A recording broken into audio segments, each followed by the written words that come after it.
a lot out of it. So I decided to be a trainer myself because of how much I enjoyed it and how much it helped me in my life and helped me cope with, it is therapy. People say, oh, training is my therapy. It is a therapy. It is a form of therapy.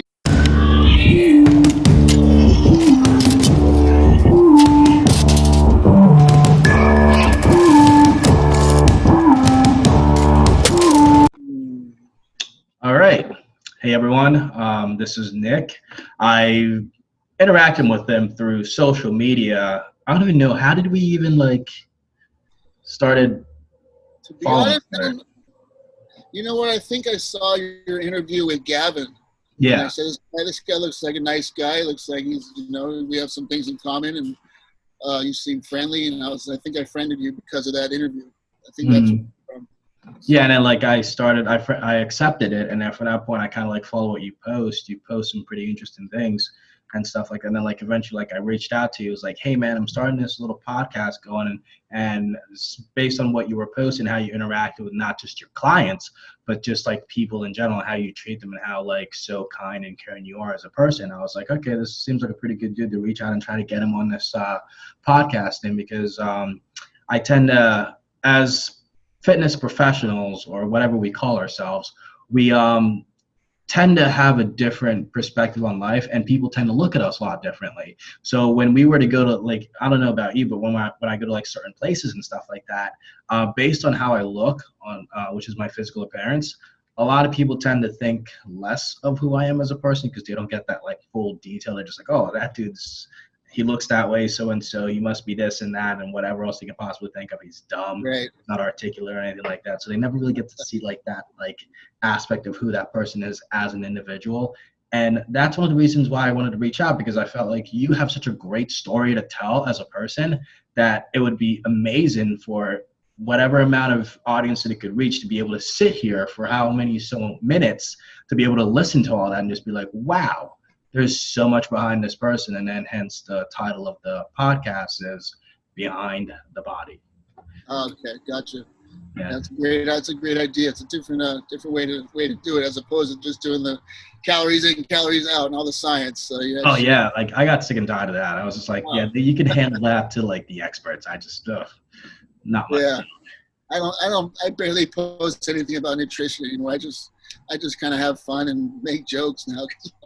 At this point, it's what else can you do? You got to keep people to laugh or so, because it's so brutal. Yeah, right. But tell me a little bit about yourself. I'm 42. I live in Pasadena right now. I grew up in LA. I've been a trainer working for myself for about 7 years. Really? Nice. I started competing when I was 35, so I got a late start competing. What's that? I lost you. There you are.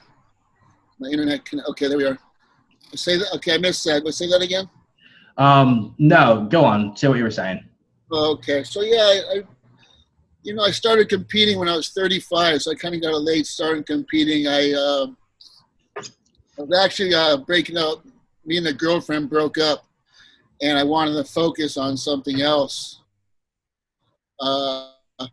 get my mind off of her. So I said, you know what, I'm going to compete, and that's how that started. And so from 35 to 40, I did 6 competitions, and then through the competitions and learning, I kind of just built my business, and I've been working for myself, being a trainer for 7 years.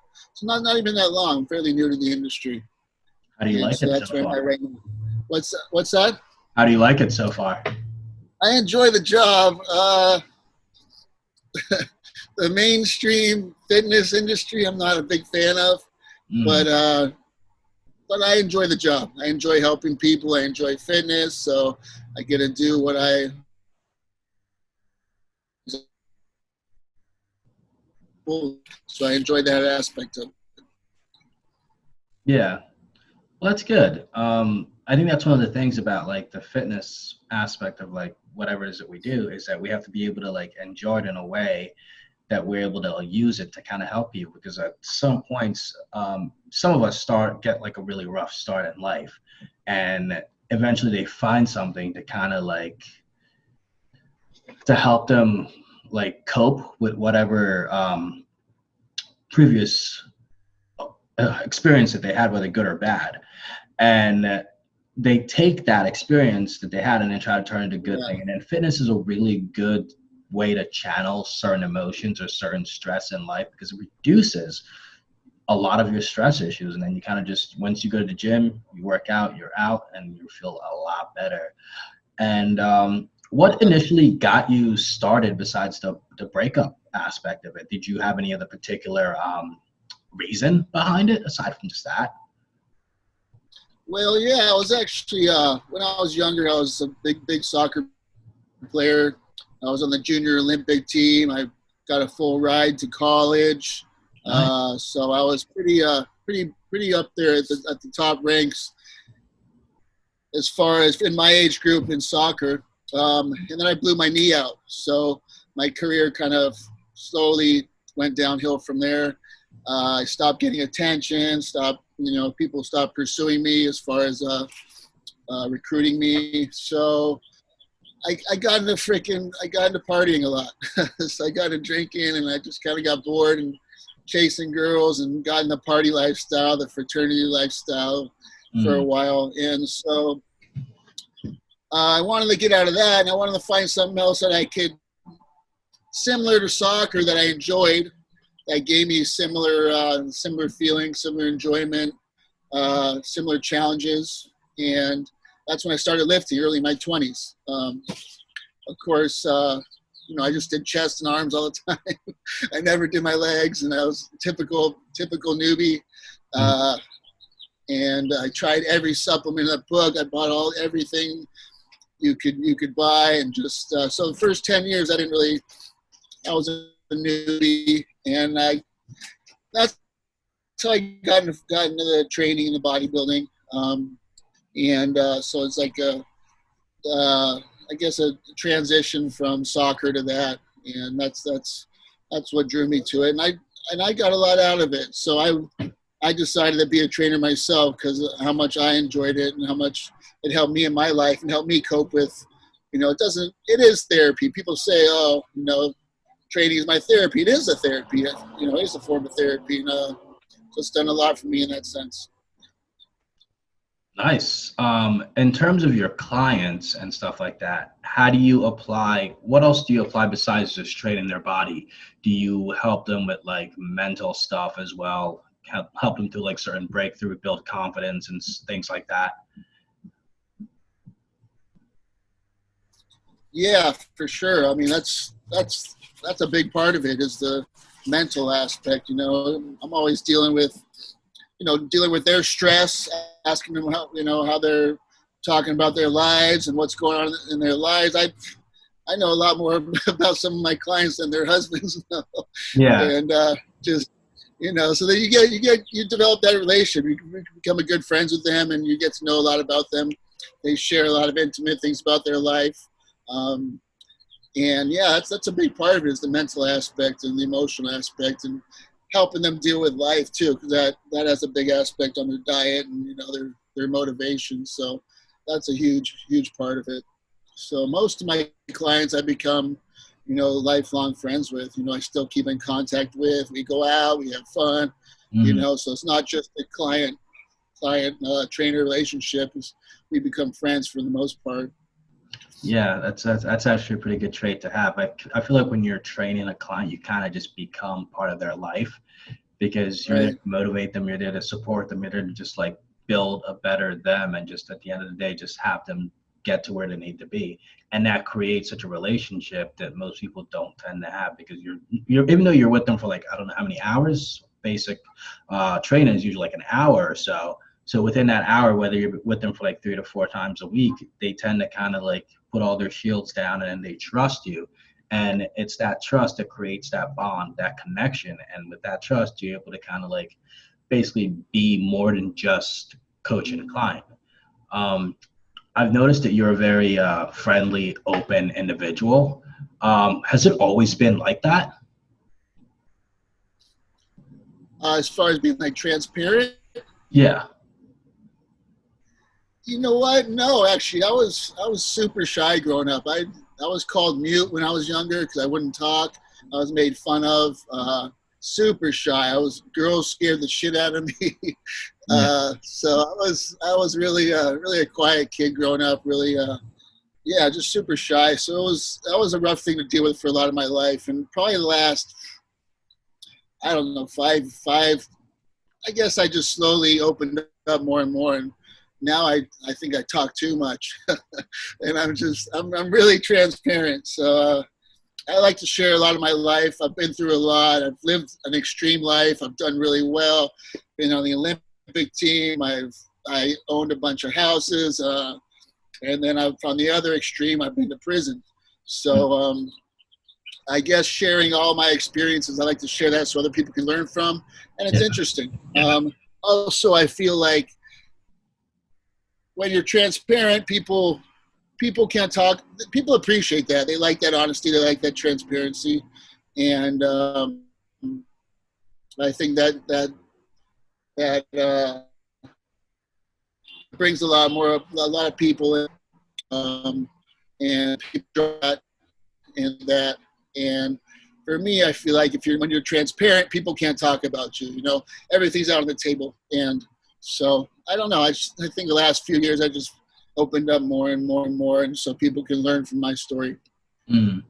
Which is pretty good. But like, what did you do to get you from being that shy kid that barely ever talked to like that transparent individual? What did you experience to kind of transform you from, I guess, the weakest version of who you are as a person and now to like the strongest version of who you are at 42?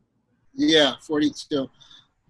To be honest, it was just development over time, over the years. I guess I could say drinking opened me up a little bit, kind of got me to be more friendly, to talk more. And I mean, you know, it wasn't the best way to do it, but it definitely opened me up more, you know, got me to loosen up. Mm.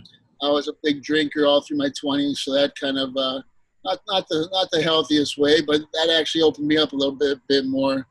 Um, and I guess it just developed, you know, just over time, just through life experiences, through building confidence. Yeah.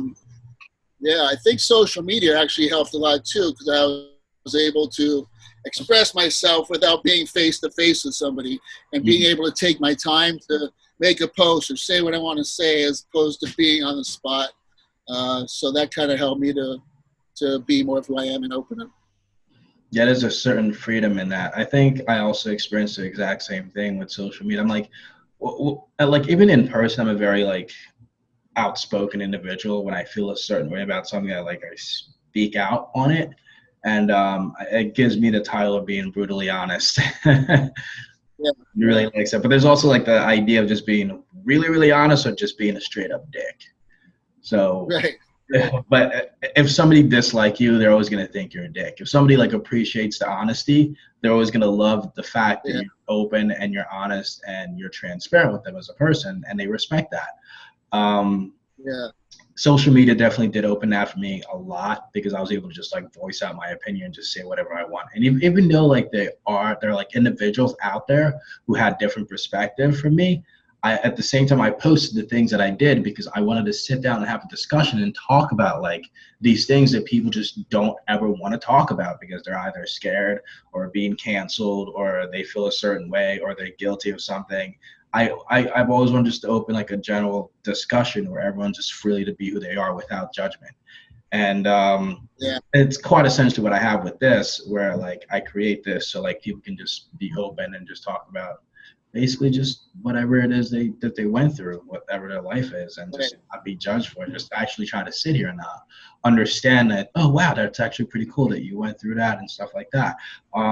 With that out there, with the whole rambling thing about like social media, I've never been into partying or drinking or going out in the clubs and stuff like that. What is that like? Like what's that like? Because I've never like experienced. It was I've it was fun while it lasted. You know, going to Vegas, going to Miami, partying, pool parties, all that, going out every weekend. It was fun times, but it really didn't lead to anything positive or any help in my career at all. And sometimes I took it too extreme, went a little bit too far. But it's fun. It's fun while it lasts. You have good times. You have good times and bad times, and the hangovers aren't fun. But I wish I didn't party as much. But I went a little too extreme at times. But it is what it is. I'm at where I'm at now. So yeah. Was there any? I don't think you're missing out on much. I wouldn't say you're missing out on much. Yeah, I mean, I don't have any intention to start. I mean, when I go out, especially if I go out on dates, I would just get like a glass of wine. Yeah. Sorry about that. Yeah. I would just get like a glass of wine, and then that's usually, I call it quits. I'm very sensitive to like any sort of like drugs and stuff like so. Alcohol would just be like right in my face and just like throw up or something. Yeah, I was totally against partying when I was younger. And then I think just to deal with my anxiety and my shyness, I got into it just to open up and to feel comfortable in my own skin, because I was always nervous, always anxious as when I was younger, and that wasn't a good feeling. So to feel comfortable and to be comfortable around people, it would help me deal with that. Not in the best way, but it helped me deal with that temporarily. How did you finally decided to break through that whole partying, drinking, or whatever else that you did lifestyle towards where you are now? Like what did you notice about yourself when you were doing that lifestyle that you were just like, you know what, I need to change? Yeah, you know what? It's just doing it for so many years and it leading to nowhere, and just progressively getting worse, and your tolerance going up, and you having worse hangovers, partying for days as opposed to a night, and it just was progressively getting worse. So I actually I always worked out to kind of, I guess, mitigate it a little bit, and that kind of helped me when I started competing. That helped me kind of separate myself a little bit more from it. I mean, I still like to go out and have fun. I just choose my times now and don't do it as often, not every weekend like I used to, or even every day in college. I went to UC Santa Barbara, so that was a big party school. So that was a rough time, fun time, but I don't really remember too much. Yeah. Yeah. So, and then it just once you grow up, you kind of want to. It was just leading to nowhere and wasn't helping with my future. So I kind of slowly eased out of it. And then getting into competing and getting more into nutrition and fitness and helping people, you kind of just naturally separate yourself more and more from it. Yeah, that's a pretty good way to kind of break through that habit. Yeah. Is when I see people like break through that, I'm just like, wow, that must have like take like a lot of like courage, especially when you're having so much fun. You're doing like all these cool things and you're enjoying yourself. You're living your life. You're living your, what is it, like roaring 20s or whatever? That's the right term. But yeah, it's fun. Well, it gets old though. It gets old. Yeah, I'm sure. Where are you from again? I'm from Los Angeles, born and raised here. I lived in Florida for about 4 years of my life, but other than that, I've been here, Pasadena area, Roseville. So, yeah, I've pretty much been here my whole life. Nice. What about your family background? Where are they from? My dad is from Northern California, King City, a small town called King City up by the Salinas Valley area. Mm-hmm. My mom is I'm Italian, of Italian descent. My mom's from Boston. Mm-hmm. And my grandparents from Italy. Yeah. Nice. Big family, I'm assuming, or a little family. Excuse me. So, it's not so much anymore. We did have a big family, but everybody's kind of not so much anymore. I don't have any grandparents left, and we're not as tight knit as we used to be. But yeah, we're kind of all spread out now. But I'm looking to move out to either probably Florida, hopefully, where my parents are at now. They both moved out there. They're separated, but they both moved out there. My mom's in Naples, my dad in Clearwater. So I'm looking to get out of California. I'm kind of over LA, California. So I'm looking for a move to get out there and get closer to my family out there. I hear you. I feel like a lot of people are trying to do that exact same move. Yeah. Yeah, I'm kind of sick of Mr. Newsom here. Yeah, it's becoming a bit crazy. What was your relationship like with your dad, if you don't mind me asking? Well, my parents got sick. Excuse me, it's hot out here, so I'm No worries, you're good. My dad, well, my parents split up when I was 2. Mm-hmm. So I lived with my mom probably till I was about 10, 12. And my dad, I would see my dad sporadically during that time. So we didn't hang out that much. Then he came back in my life when he was about 12 years old. And then through high school, I lived with him. But we've had a great relationship. We were really close. My mom and I were close. So that's one of the reasons why I don't want to get back out to Florida. You know, they're getting older, and I want to spend some more time with them during this before they, the last part of their life. So that's the main reason why I'm looking to move out there. But my relationship with them is great. Yeah, I mean, I can tell just by the way that you speak of them. You speak very highly of them, and you can tell in your voice, and you were just like, "Yeah, my parents are in Florida, like to kind of like not live with them, but kind of just be around them and stuff." I'm just like, oh, okay, that's pretty interesting. Definitely shows the care and nature of you, which I'm guessing is probably something that you got from your mom. Yeah, they've been great parents. I can't complain. Yeah, cool, awesome. So, what are some let's say, what are some experiences in your life what are some bad things you've experienced? Well, the worst thing I'm sure, well, you know of, and I think everybody knows of, is going to prison, which I've been totally open about. Yeah, nothing. That was quite a life lesson. Yeah, I don't know what to say about it, but I was there. I made a threat to somebody via text. I texted somebody. I don't have any record, never been to jail, never been in trouble. At 40 years old, and I texted somebody a threat, and they turned that threat in to the police, and it's called criminal threats. So I got my lawyer, and they charged me with that, and I was shocked. I was like, are you serious? I was angry, whatever. I didn't do anything. I didn't hurt anybody. I didn't physically touch anybody. I don't have a weapon. And so it was really shocking. I thought I'll be out of here in a week or two. This is crazy. But it kept going on and on and on, and they weren't dropping it. And I was given a 16-month prison sentence, which I had to do 9 months of. And I was I was in downtown LA for a few days, which was kind of scary. In a little, probably about 15 by 15 cell with 8 guys. That was very uncomfortable. That was the first day. Maybe the first week I was there, so I didn't know what to think, what to do, and So I was there. Then I went to Santa Clarita, a place called Wayside. They transferred me to, and then finally the last 2 months they transferred me to Wasco State Prison up in Bakersfield, which is another crazy thing to me that they gave me a prison sentence for my first offense, and I didn't even hurt anybody. There were people in there that got less time than me that actually hurt somebody, that actually physically harmed somebody, like domestic violence, hurt their girlfriend or something.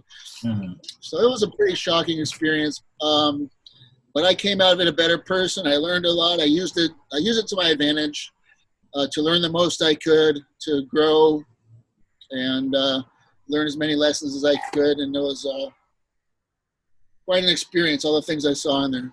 Life-changing for sure. Did you have any books or anything like that to read? It's such a silly question for me to ask, but were there like things you could read, like books or stuff you can I don't know. What's it like? No, I was able, actually, for about 2 months, I was able to get to this dorm called the Merit Masters, where you have to apply for it. You have to write an essay. You have to get approved. It's the top dorm there, which they have half as many people. They have 2-man bunks as opposed to 3-man bunks. It's a lot cleaner. Yeah, excuse me. They actually have a little library, a small little library, but they have maybe 400 books or something. Yeah. So I was able, once I was in the Merit Masters, I was able to read, and you're also able to get books sent in to you. So I had friends and family send me books. I never read either, but I read, I think, 35 plus books in the 9 months I was there. So I was just reading. I would read, eat, sleep, work out, and that was pretty much it. What was your favorite book to read, or what was your favorite books? What's that one? The Hungry Brain. Mm-hmm. Stephen, I don't know. Stephen Gleanet, is that how you pronounce his name? Never heard of him. What's that? Yeah, it's a great book. You'd probably really like it. It talks a lot about the mental aspect of dieting. Oh, yeah. But it's one of my favorite nutritional books. Mm-hmm. That one. There's another one called The Unbroken Brain, which I really enjoyed. That's about addiction and how to story about this woman's life and how she faced addiction and how she breaks it down. And that was a really good one that stuck out to me. Those are my top two that I can think of off the top of my head. What's that one by Frankl? Man's Meaning of Man, I think it's called. That was another good one. So those are the ones that stick out to me. Yeah, interesting. Yeah, I've never heard of any of those authors or anything like that. But if I were to get a chance, I don't read very much, but I do have Audible. And when I drive places, instead of listening to music, I just put Audible on, and I have like a shitload of like playlists or books that I can read or listen to, and it just makes it so much easier because like if I start reading, I fall asleep. So I just I'm the same way. Yeah. Literally don't do it anymore. But being in prison and going through all that experience, what are some few things that you learned out of that, and what are some few things that you were like you regret that was taken away from you in terms of like your freedom as a person? But let's start like, what are some few things you learned? You know what? Being appreciative and grateful for what you have. Because in there, everything is taken away from you. You know, you're given this one blade, tiny razor for, I don't know how many weeks. They don't, they rarely replace them. You're given a little bit of toothpaste. You're given a little tiny toothbrush. You got to share toilet paper. So sometimes I didn't have toilet paper. I have to ask people if I could borrow theirs. So just being appreciative for every little thing. Like I came out after 9 months and having a Mach 3 razor, and I was like, oh my God, this is amazing. So you don't realize all those, how important all those little things are. Even grass. I was in there just like, I just wanted to smell grass, just lay in a field of grass when I was there, because everything's concrete, dirt, metal. I barely got to go outside. I was stuck in a dorm in prison, 250 guys, 24 hours a day, 7 days a week in this big dorm. You get out for 1 hour a week, and you get out to the yard, and just appreciating all the little things, appreciating nature. So being grateful for all the little things. And I've learned I don't need a lot to be happy, and I don't need a lot to survive. And material things just really mean nothing to me. So being grateful for all the little things is something I took from that. Yeah, I mean, that's a pretty good perspective to have. I think I've never got into like materialistic things. It's just something that's never really like interested me or anything. Yeah. Like, I mean, I think from my perspective is like if I have like the money to kind of be able to live comfortably, I would be happy with that. I mean, a lot of people want to buy like mansions and stuff. I'm like, that's cool, man, but I think I'm just good. Like I just feel like once you get start buying more and more and more, and you have all the money, it's like it goes like that, and all of a sudden you're just like, wow, okay, what do I do now with all this bills that I have racked up and Yeah. stuff I gotta pay that are like way over my limit. So definitely, I think us Right. as a I'm society, the same way. Yeah. I don't. yeah, like I think us as a society is like we have to be a little bit more appreciative of the things that we have rather than just be like, all right, on to the next best thing, on to the next best thing, on to the next best thing. Like we're never gonna be happy as a society if there's every single month or every single year something new comes up, we just want to grab it right away. It's like you're not appreciating like the things that you have at the moment. You're just like, okay, this comes out, time to get something else.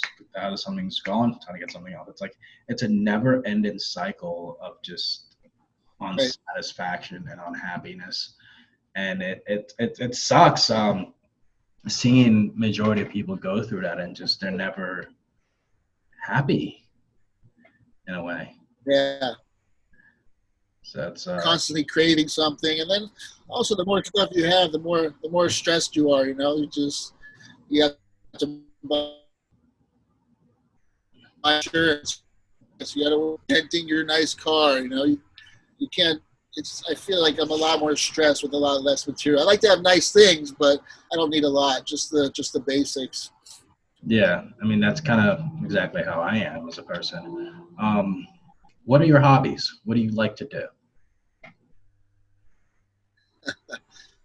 Work out. You know what? That's pretty much all I do. I work out. I don't read that much. I bought a bunch of books right coming out of prison, but they've just been sitting there. I wish I could grab one, but then Facebook grabs my attention, and I just go into that. I just sit on there for a couple hours just messing around. So, but I do like to read. I got into cycling as of late. I bought a new bike. I'm looking at doing an Ironman. Actually, that's my next goal, which is a marathon. I think 100-mile bike ride and like a 2-mile swim. Mm. So I'm kind of over the competition phase. I've done that. I've done 6 comps. I just have no interest, for me personally, just doing that anymore. I want to do something more performance based. So and I've been pretty extreme in my life. So I like to do an Ironman, but this COVID thing is kind of slowing that down. But as of late, I've been doing a lot of cycling, which I really enjoy. Just kind of brings me back to childhood. It's just there's something liberating about being on a bike. It's just putting on some music and just cruising. I'm really enjoying that. It's easy on the joints. I'm getting older, so it's easy on the knees, easy on the joints, as opposed to like running or something like that. So that's kind of my new hobby as of late. Nice. That's totally respectful. I mean, eventually we're all going to grow out of that phase of just wanting to get bigger, wanting to look better, wanting to do all that stuff. Because eventually it comes to a certain point where it just like, it's not all about the looks anymore. It becomes a lot more about like how you perform as an individual, whether you're healthy or not, and how you operate and you get enough sleep. You want to go put yourself through that torture of just constantly working out day in, day out. And then just, it's a good feeling, but it's like put stresses on the joints and like the heart and all that stuff. So definitely, eventually that is something everyone's going to have to get out of, regardless of how young or how old you are. It's gonna hit you regardless. And I think for us who are younger individuals, like we don't really think that long-term goal. We Right. just see that like, okay, I want to get jacked, I want to get big, I want to compete, I want to be this, I want to win a pro card. But eventually it all catches up to us, which is a good thing, because at the end, when we're younger, it's also that time to kind of live at the prime time of our life and enjoy it. Because, like I said, we're not going to look this way forever.